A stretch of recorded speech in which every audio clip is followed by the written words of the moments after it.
तो पहले तो मुझे विश्वास नहीं हुआ कि धन सिंह रावत जी, जिन्हें विकास पुरुष के नाम से पहाड़ में जाना जा रहा है और हैवीवेट कैबिनेट मंत्री हैं, मुझे लगता है कि मुख्यमंत्री के बाद सबसे ज्यादा जो मजबूत उम्मीदवार, जो मजबूत नेता है भारतीय जनता पार्टी के, वो धन सिंह रावत जी हैं।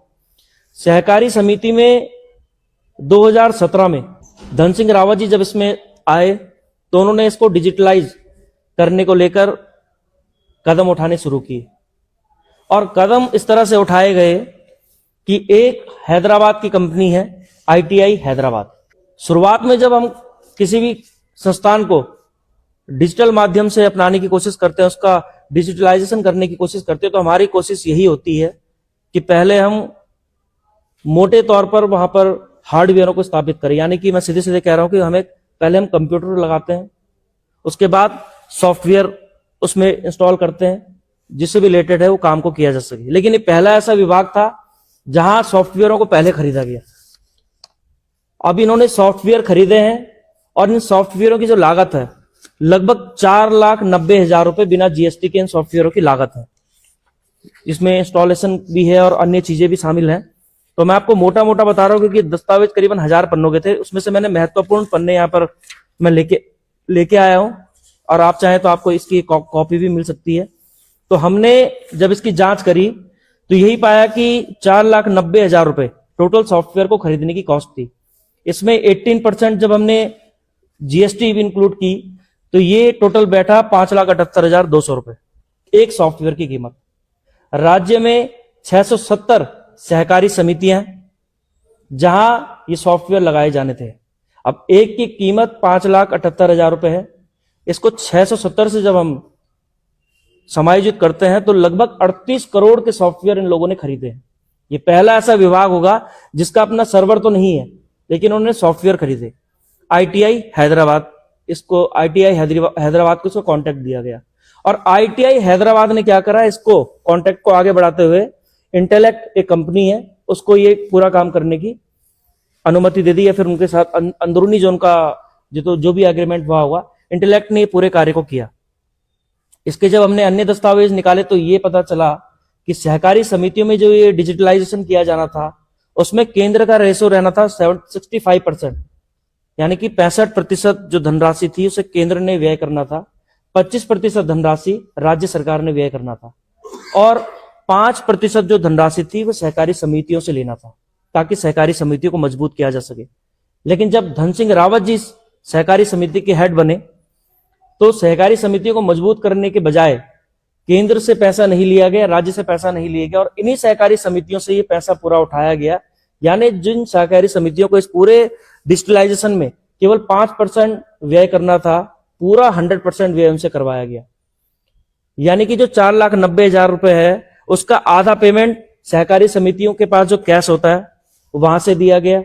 हर समिति ने अपनी समिति का जो उनका स्टॉक है उसे दिया, और 2 लाख यानी कि 2,45,000 रुपए उसका आधा हुआ 4,90,000 का, और उतना ही आधा पैसा इन्होंने लोन लिया है सहकारी समितियों से। ये अपने आप में एक बहुत बड़ा घोटाला है। कौन सी वो प्रक्रिया थी जिसके तहत इस सॉफ्टवेयर को खरीदा गया, और वो इतना बड़ा सॉफ्टवेयर है क्या, इस पे 48 करोड़ रुपए खर्च होने के बाद भी आज सहकारी समितियां, ना उनके पास अपना सर्वर है और ना ही सहकारी समितियों को मजबूती मिली है। आज भी सहकारी समितियों में जब हम काम की और उनके कामों को देखते हैं तो वो लिखित में कामों को करते हैं या फिर मोबाइल में एक्सेल को डाउनलोड करके अपने रिकॉर्डों को रखते हैं। इसके साथ ही मैं ये कहना चाहता हूं कि नाबार्ड ने, इस कंपनी का फिर 2 साल का एग्रीमेंट था कि 2 साल तक ITI हैदराबाद को सारा ये डिजिटलाइज करके सरकार को सौंपना था, लेकिन 2 साल में वो अपने काम को कर नहीं पाई, और जब ये पूरी प्रक्रिया संदिग्ध दिखाई दी तो ITI हैदराबाद को पीछे हटाया गया। अब नाबार्ड ने एक बार फिर से लगभग 14 करोड़ रुपए इसमें इन्वेस्ट किए हैं। उसके कागज क्योंकि अभी सहकारी समिति की तरफ से दिए नहीं गए हैं। संदिग्ध मामला इसीलिए था, जब हमने इसकी जांच पड़ताल की तो यही पाया कि जिस ITI हैदराबाद को ये पहले काम दिया गया था, और ITI हैदराबाद ने इंटेलेक्ट को काम दिया था, उसी इंटेलेक्ट को दोबारा काम दे दिया, सॉफ्टवेयरों को इंस्टॉल करने का, उत्तराखंड की समितियों को कंप्यूटराइज करने का, सेंट्रलाइज करने का। और सबसे बड़ा दुख आप ये देखिए, ये इंटेलेक्ट कंपनी इतनी ज्यादा होशियार है कि अपना जो इन्होंने पिछला रिकॉर्ड था, उस रिकॉर्ड को नए रिकॉर्ड में शामिल करने के लिए सरकार से बार्गेनिंग करना शुरू कर दिया। लगभग 5 करोड़ रुपए जब सरकार को इनको देने पड़े, तब जाके उन्होंने अपना पुराना डेटा जो इंटेलेक्ट ने पिछली बार दिया था 4,90,000 के सॉफ्टवेयर में, उसको वापस नाबार्ड जो अब इसको दोबारा से सरकार को पैसा देने जा रहा है, पिछले रिकॉर्ड को वापस नए रिकॉर्ड में शामिल करने के लिए सरकार से ही पैसे व्यय किया है या फिर सरकार से पैसे लिए।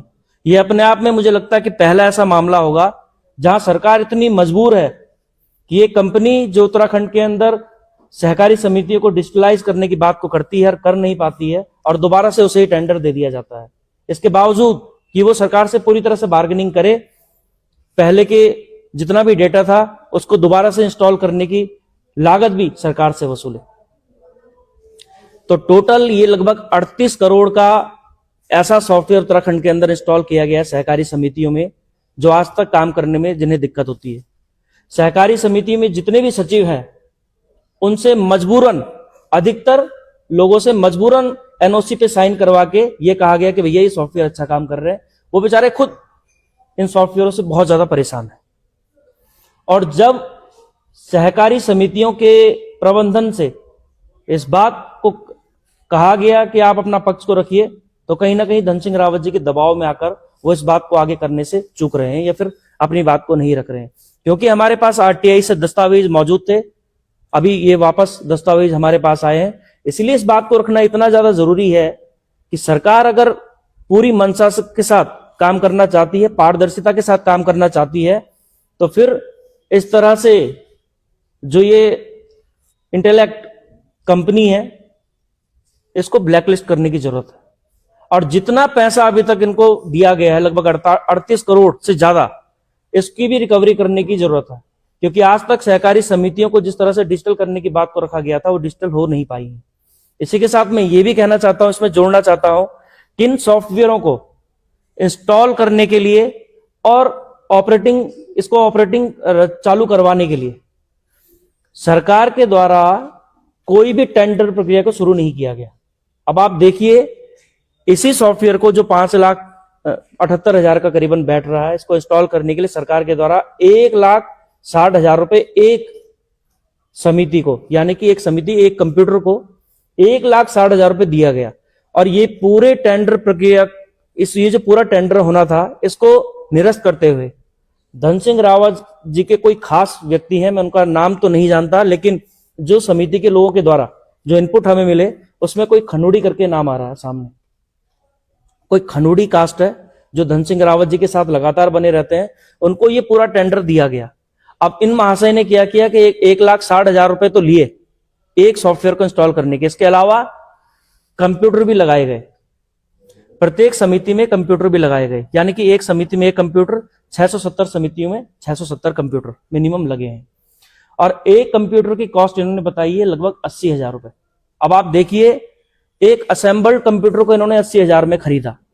मैं ये कह रहा हूं कि अगर जो समितियों में काम करने वाले कंप्यूटर जो होते हैं, उनको बहुत ज्यादा अपग्रेड भी आप कर लेंगे तो 30 से 35,000 रुपए में आपको कंप्यूटर मिल जाता, वो भी असेंबल्ड। किसी एक ही कंपनी का होता तो हम इसकी कॉस्ट को बढ़ा सकते थे, असेंबल्ड 30 से 35,000 रुपए में आसानी से मिल जाता है। हमने मान लिया कि वो बहुत ज्यादा आधुनिक कंप्यूटर है जो समितियों में लग रहे हैं, तो फिर भी 40,000 से ऊपर इसकी कॉस्ट नहीं आ सकती, यानी कि लगभग आधी कॉस्ट, 80,000 का आधा, 40,000 रुपए का इन्वेस्टमेंट और फायदा 40,000 कहां जाता है? खनूड़ी जी के पास। इसकी भी जब आप टोटल कॉस्ट को निकालेंगे तो लगभग 5 करोड़ के समथिंग ये पूरा बैठता है। और इसमें से 2.5 करोड़ का शुद्ध मुनाफा खनूड़ी जी को पहुंचाने के लिए धन सिंह रावत जी ने पूरा प्रपंच को चला। तो मैं आपको पहले ही कह चुका था कि हमें विश्वास नहीं था कि धन सिंह रावत जी इस घोटाले को कर सकते हैं, लेकिन जब धन सिंह रावत जी फर्जी राज्य आंदोलनकारी बन सकते हैं, इस प्रदेश की भावनाओं के साथ खिलवाड़ कर सकते हैं, तो फिर ये कोई बहुत बड़ा घोटाला नहीं है जो वो नहीं कर सकते। ये तमाम कागजात मैं आप सबके सामने यहां पर प्रस्तुत कर रहा हूं। ये समिति है जो पूरी 670 समितियां रजिस्टर्ड हैं, उत्तराखंड के अंदर। और इसमें भी एक बहुत बड़ी बात, जब शुरू में ये योजना लागू की गई थी तो सरकार के द्वारा कहा गया था कि जो समितियां फायदे में हैं केवल वही सॉफ्टवेयर को परचेज करेंगी, पैसा देंगे। लेकिन इतना ज्यादा प्रेशर धन सिंह रावत जी का रहा कि वो जो केवल 10% ऐसी समितियां होनी थी जो कि फायदे में रहनी थी, उनके बजाय पूरी 670 समितियों को विवश किया गया इस सॉफ्टवेयर को परचेज करने में। तो मैं स्पष्ट तौर पर कह रहा हूं 38 करोड़ के करीबन में घोटाला सॉफ्टवेयर खरीद में किया गया है। एक ऐसी कंपनी को ही पूरा टेंडर दिया गया जिसने पहले ही सॉफ्टवेयर को इंस्टॉल करने में सरकार की नहीं सुनी, समितियों की नहीं सुनी और समितियां मजबूत नहीं हुई, और दोबारा नाबार्ड के द्वारा वापस उसी कंपनी को या फिर उसी इंटेलेक्ट को यह काम सौंपा गया है जो इस पूरे काम को करने में असमर्थ है।